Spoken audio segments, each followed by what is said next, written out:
mga parikot. Ayan, magandang hapon po sa lahat, idol, no. Ipapakita ko po sa inyo, idol, kung bakit importante ang pala na gagamitin namin dito. No, papakita mo nga, kuya. Anong pala po ang ginagamit mo, kuya? Tumbo 3.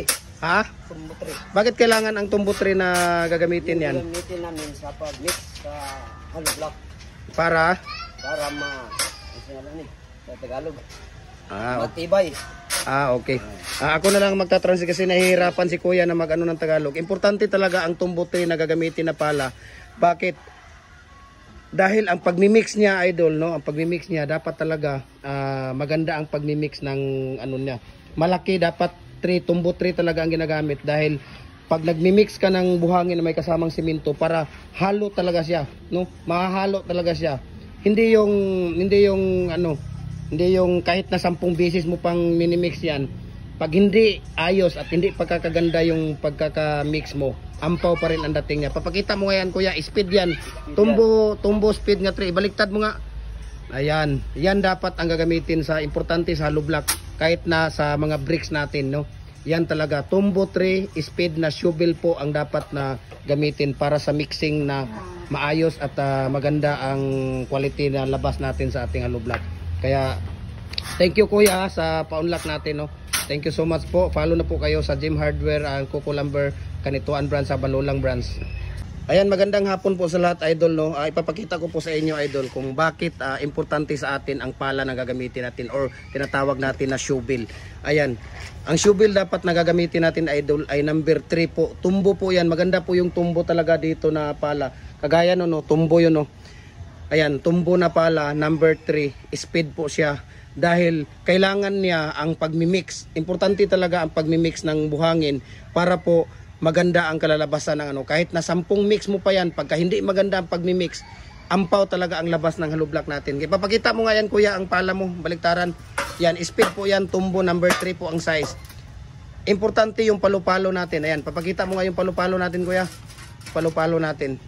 Ayan, kailangan talaga mudguard. Ayan, mudguard. Para kasi pag nagpapalo ka, nagtatamper ka, kahit na dalawa beses mo lang siyang tinatamper, at saka mudguard ang ano niya, talagang siksik na siksik ang pagkakaano. Kaya importante din 'yon, no.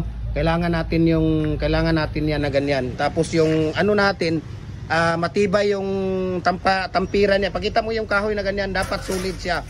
Dapat 6x6 siya, 6x6 talaga na solid na kahoy dapat. Yan.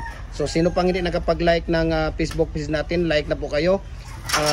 Gem Hardware Banulang branch, at saka Gem Hardware Kanituan branch, at saka sa Facebook page ko, Felix Tanpagikan Jr., at saka YouTube channel yan. Thank you so much for watching. God bless us all. Ayan, magandang hapon po sa lahat, idol, no. Ipapakita ko po sa inyo, idol, kung bakit importante sa atin ang pala na gagamitin natin or tinatawag natin na shovel. Ayan, ang shovel dapat na gagamitin natin, idol, ay number 3 po. Tumbo po yan. Maganda po yung tumbo talaga dito na pala. Kagaya no, tumbo yun, no. Ayan, tumbo na pala, number 3, speed po siya.